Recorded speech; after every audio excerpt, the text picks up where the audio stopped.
네, 선하고 아름다운 일이라는 제목으로 여러분들과 이 오후 예배의 말씀을 나누도록 하겠습니다. 우리가 살아가는 이 세상에는 선하고 아름다운 일들이 참으로 많습니다. 선한 일, 무엇이 있을까요? 선한 일. 제가 이 단상에 올라오기 전에 제가 인터넷을 통해서 잠시 검색을 해보았습니다. 선한 일 하면 구글이나 우리 포털 사이트에 검색을 해보면 이제 착할 선자의 그런 그림들이 많이 나옵니다. 그리고 사람들을 돕는 것, 그런 행위들, 또한 여러 가지 말씀들이 우리 이미지로, 그림으로 많이 찾아볼 수가 있었습니다. 그럼 아름다운 일에는 무엇이 있을까요? 아름답다, 아름다운 일. 바로 제가 찾아봤을 때는 사람과 사람이 포옹하고 있는 장면, 그리고 이제 하트라고 우리가 표현을 하죠. 그런 하트 표시를 통해서 사람과 이렇게 교제를 나누는 장면을 쉽게 찾아볼 수가 있었습니다. 즉 선한 일과 아름다운 일을 검색을 통해서 알아본 결과 남을 돕는 일과 같은 것, 그리고 서로 사랑으로 교제하는 것들을 선하고 아름다운 일이다라고 세상 사람들은 그렇게 판단하고 있다는 것입니다. 그럼 우리가 살아가는 이런 세상 속에서 가장 선하고 아름다운 일, 우리가 검색하지 말고 우리가 알고 있는 것 중에서 가장 선하고 아름다운 일, 무엇이 있을까요? 그러면 내용의 질문을 한번 바꿔서 여러분들께 다시 한번 질문을 드려보도록 하겠습니다. 내가 잘 되는 일이 선한 일일까요? 아니면 남이 잘 되는 일이 선한 일일까요? 누가 잘 되는 것이 선한 일일까요? 나인가요? 아니면 남인가요? 아니죠. 둘 다 잘 되는 것이 선한 일입니다. 나도 잘 되고 남도 잘 되는 것. 속담에 이런 것이 있죠. 남이 땅을 사면 배가 아프다. 그렇죠? 사람들은 그러한 속성이 있는 것 같습니다. 내가 잘 돼도 나보다 남이 더 잘 되면 배가 아픈 사실, 부정할 수 없는 그런 웃기기도 하고 아픈 사실이기도 하죠. 얼마나 부럽고 싫었으면 남이 잘 되는 것을 그렇게 배 아파했을까요?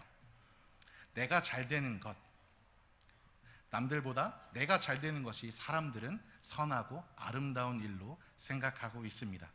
그러나 우리 선돌교회, 우리 성도님들은 남의 기쁨도 나의 기쁨인 것처럼 진심으로 기뻐해 주시는 우리 성도님들 되시기를 바랍니다. 특히 이제 예배 후에 이렇게 함께 진행될 우리 척사 대회에서도 다른 팀의 승리에 아쉬워하지 마시고 내가 이긴 것처럼 이렇게 힘차게 박수를 보낼 수 있는 그런 우리 성도님들 되시길 주님의 이름으로 권면드립니다. 아멘이 작습니다. 권면드립니다. 네, 그렇습니다. 우리 성도님들은 의식 수준이 아주 높으신 분들입니다. 우리 척사대회에서도 참 즐거운 시간이 될 것이라 믿어 의심치 않습니다. 즐거운 시간 보내시기 바랍니다. 오늘 하나님께서는 다윗을 통하여 우리에게 말씀하십니다. 1절의 말씀이죠. 제가 읽겠습니다. 보라, 형제가 연합하여 동거함이 어찌 그리 선하고 아름다운고. 바로 연합하는 것이 하나님께서는 가장 선하고 아름답다라고 말씀하십니다. 연합하는 것, 무엇을 말하는 걸까요? 바로 서로 하나가 된다. 바로 서로 하나가 된다라는 것을 의미합니다. 이 연합하다라는 단어의 그런 뜻을 살펴보면 단결, 통합, 협동, 화합, 일치 등으로 해석되어 있습니다. 바로 이 연합을 가지고 우리 영어 성경의 표현을 살펴보면 바로 유니티라는 단어로 해석되어 있습니다. 이 유니티라는 단어는 바로 유니라는 단어 접두사와 이 단어를 명사처럼 만드는 ty가 붙어서 결합된 단어인데, 여기서 유니라는 단어는 영어의 단어 one입니다. one, 하나라는 거죠. 하나. 바로 하나가 되게 하다라는 뜻을 가지고 있습니다. 그래서 본래는 따로인 것들을, 개별적인 존재들을 하나로 일치시키다라는 뜻이 바로 연합하다는 뜻이 되는 것입니다. 바로 그 모습을 하나님께서는 가장 선하고 아름답다라고 오늘 말씀을 통해서 우리에게 전해주고 계시는 것입니다. 그럼 선하고 아름다운 이 연합을 이루기 위해서 우리는 어떻게 해야 하는 것일까요? 바로 1절 말씀에서 다시 한번 말씀하시죠. 보라, 형제가 연합하여 동거함이 어찌 그리 선하고 아름다운고. 한마디로 줄이면 동거해야 합니다. 오늘 1부와 2부 목사님께서 말씀을 전하실 때 동거에 대해서 잠시 언급을 하셨는데, 그런 동거함을 의미하는 것은 아니고 바로 이 동거하다의 뜻을 살펴보면 바로 살다, 설명하다, 머무르다 라는 뜻으로 해석됩니다. 바로 함께 살고 함께 설명하고 함께 생각하고 모든 것을 함께 한다는 의미가 됩니다. 바로 무엇을 위해 이렇게 함께 살고 설명하고 생각해야 하는 것일까요? 바로 연합을 이루기 위함입니다. 바로 개별적인 존재인 우리들이 함께 연합하기 위해서 서로 부대껴야 한다는 겁니다. 바로 이런 관계 속에서, 사회적인 관계 속에서 서로 간의 관계를 맺으며 사회적인 존재로 거듭나야 한다는 것을 의미하는 것입니다. 그래야 서로 간에 서로 몰랐던 사실들, 개별적인 존재라 알 수 없었던 그런 서로 간의 생각과 입장들을 알 수 있게 되는 것입니다. 함께 동거함으로써 나 이외의 다른 사람들이 어떻게 생각하는지, 그리고 어떻게 살고자 하는지, 그리고 어떻게 사물을 설명하는지 알고 그 사람에 대해서 파악할 수 있고 이해할 수 있게 되는 것입니다. 우리 옆자리에 함께 앉아있는 우리 부부들께 여쭤보겠습니다. 우리 내 옆자리에 함께 앉아있는 그런 내 남편과 내 아내, 결혼 전에는 어떠하셨습니까? 어떠한 점을 보고 결혼을 하셨습니까? 아름답고 멋있는 모습에 분명 반하여 결혼하셨을 것입니다. 함께 살기 전에 알고 있었던 것, 그것이 다 알던 모습이었던가요? 어떠시죠? 오늘 우리 기도하셨던 우리 박이순 권사님께 여쭤보겠습니다. 우리 김명영 장로님 결혼 전에 알고 계셨던 모습이 다 알던, 다 파악됐던 장로님의 모습이었나요? 예, 아니라고 대답하시네요. 네, 우리 김명영 장로님은 넘어가도록 하겠습니다. 네, 결국 이렇게 동거함으로써 함께 생각을 나누고 함께 같은 곳을 바라보며 살아냄으로써 서로가 이해할 수 있고 한다는 것이지요. 저 또한 마찬가지였습니다. 제 아내가 저한테 부르는 또한 별칭이 있습니다. 당신은 양파 같은 사람이야 라는 것이죠. 양파 같은 사람이야. 까도 알 수 없다는 것. 자기가 생각하는 그 이상의 것을 항상 보여주었기 때문입니다. 제가 잘나서 그런 것이 아니라 제가 먹는 것을 참 좋아하기 때문에 아내가 생각하는 것 이상으로 항상 그 이상을 먹어댑니다. 그래서 분명히 아내가 생각했을 때는 내가 사랑하는 당신이 한 이 정도면 될 것 같았는데 어느 순간 보니까 그 이상을 먹고 있더라라는 것입니다. 그래서 지금 제 모습이 지금 이렇게 많이 살이 쪄서 저희 하리가 항상 저에게 얘기를 합니다. 아빠는 뚱뚱한 사람이야 라고 얘기를 하지요. 결혼 전에는 그러한 아내가 저의 키가 크고 멋있고 여리여리한 모습을 보고 반해서 이렇게 결혼했다고 하는데, 지금 그 여리여리한 모습은 어디 갔는지 사진을 통해서만 저도 알 수 있습니다. 그렇게 우리가 함께 동거함으로써 우리가 깊은 교제를 나누고 함께 알아가고 서로의 생각을 공유함으로써 몰랐던 부분을 알아가고 맞춰가는 것이 바로 연합입니다. 바로 그 모습을 하나님께서는 선하고 아름답다라고 설명하고 있는 것이죠. 그럼 누구와 우리는 동거해야 하는 것일까요? 바로 형제들과 동거해야 합니다. 형제들이란 내 혈족만을 의미하는 것은 아닙니다. 형제와 자매처럼 친근함을 느끼는 존재들을 의미하는 단어입니다.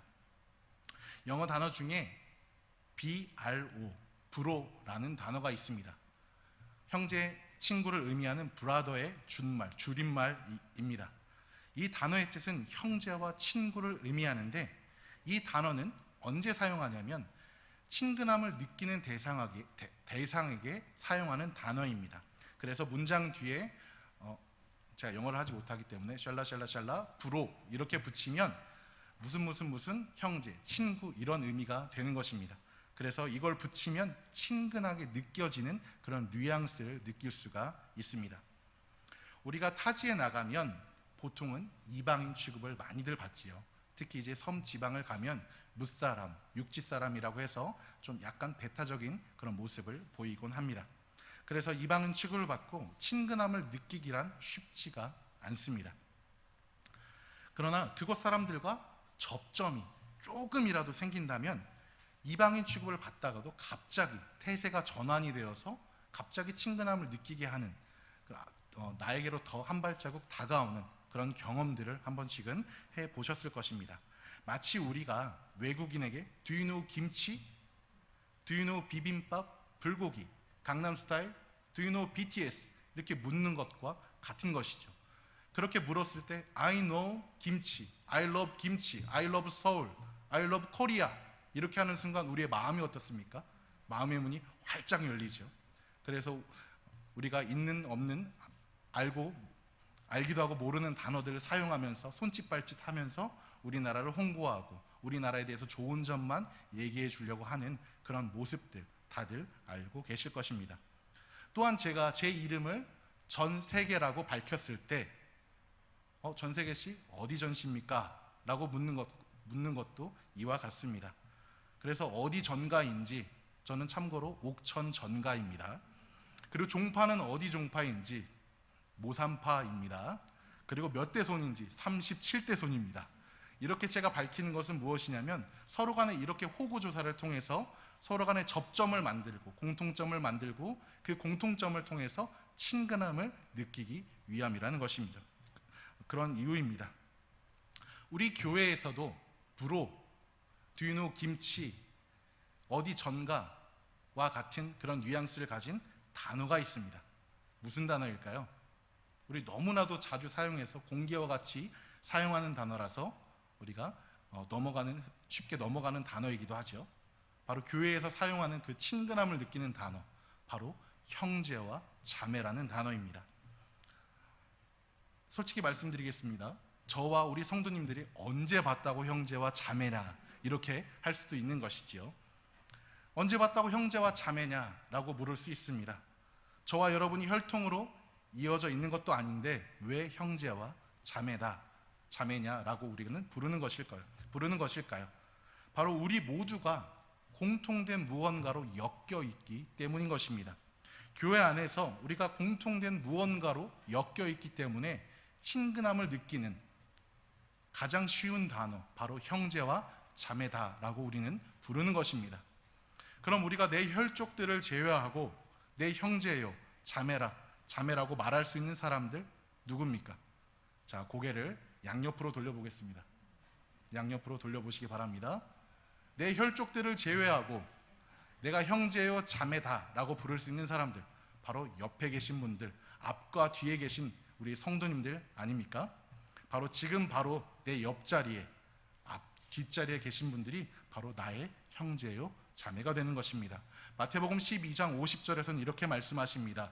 누구든지 하늘에 계신 내 아버지의 뜻대로 하는 자가 내 형제요, 자매요, 어머니라 하시더라. 아멘.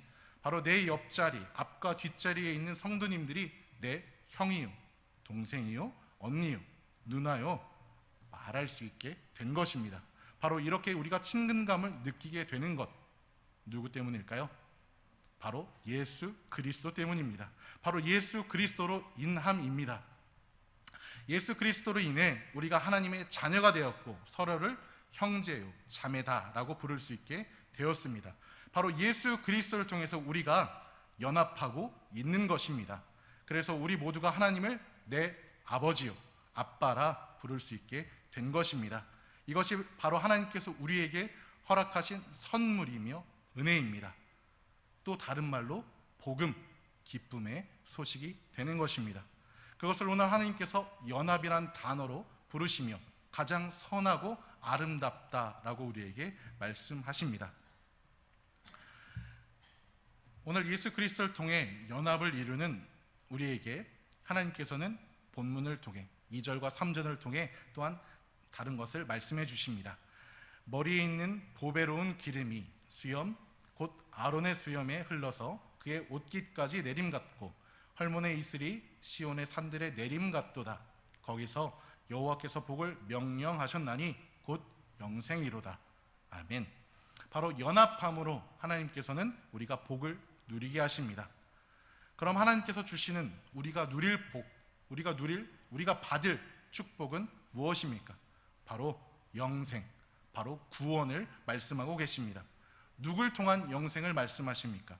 바로 예수 그리스도를 통한 영생, 그 구원을 우리에게 말씀하십니다. 요한복음 1장 12절과 13절의 말씀입니다. 네, 한번 찾아서 함께 읽도록 하겠습니다. 네, 성경 요한복음 1장 12절과 13절의 말씀입니다. 네, 화면은 준비되어 있지 않습니다. 함께 성경을 펼쳐서 찾아보도록 하겠습니다. 요한복음 1장 12절과 13절의 말씀입니다. 신약 142면에 있습니다. 요한복음 1장 12절과 13절의 말씀 함께 합독합니다. 영접하는 자 곧 그 이름을 믿는 자들에게는 하나님의 자녀가 되는 권세를 주셨으니 이는 혈통으로나 육정으로나 사람의 뜻으로 나지 아니하고 오직 하나님께로부터 난 자들이니라. 아멘. 바로 예수를 구주로 시인하는 자, 그 믿음으로 인해 우리는 구원, 영생을 선물로 받았습니다. 바로 하나님 나라의 백성이요, 형제요, 자매가 된 것입니다. 우리가 누릴 수 있는 최고의 기쁨 아니겠습니까? 오늘 본문에서 함께 읽었던 2절과 3절의 말씀은 바로 기름 부음의 모습을 우리에게 전해주고 있습니다. 바로 기름 부음의 모습, 바로 대제사장의 대관식을 의미하는 장면입니다. 바로 이 기름 부음 받은 예수 그리스도를 통해 그 기름이 예수의 머리에서부터 옷까지 흐르게 하시고 그 기름의 향기가 우리에게 퍼지게 하십니다. 그리고 이스라엘의 북쪽에 헬몬산으로부터 시작한 그런 이슬이 시온, 바로 예루살렘까지 퍼지게 하셨습니다. 바로 기름 부음 받은 예수 그리스도를 통해 그 하나님의 영광이 온 땅에 퍼지게 되었다는 것을 우리에게 전해주고 있는 것입니다. 그래서 우리가 대제사장 되신 예수님과 연합함으로 인해 우리가 하나님께서 주신 영생, 구원의 기쁨을 누릴 수 있게 되는 것입니다. 사랑하는 우리 선돌교회 성도님들, 이 시간 예수님과 우리가 연합함으로 구원을 얻고 그 최고의 기쁨을 누리고 있는 것처럼 이제는 우리가 성도들과 함께 나의 주님 안에서 하나 된 형제와 자매들과 함께 성도의 교제를 나누길 바라고 계십니다. 바로 예수 그리스도 안에서 성도와 연합하길 바라고 계십니다. 오늘 이 예배 후에 진행될 이 척사 대회를 통해 예수 안에서 누렸던 기쁨을 우리 옆에 있는 내 형제요 자매되는 성도들과 함께 나누길 소망합니다. 그래서 바로 형제들과 연합하는 것이 세상에서 가장 선하고 복되고 아름다운 일임을 우리 스스로가 느끼길 바라고 계십니다. 오직 예수 안에서 개별이 따로따로가 하나가 되고 서로가 서로를 이해하는 시간, 바로 믿음의 성도들과 사랑으로 하나가 되는 연합하는 그런 시간이 되길 주님의 이름으로 축복합니다.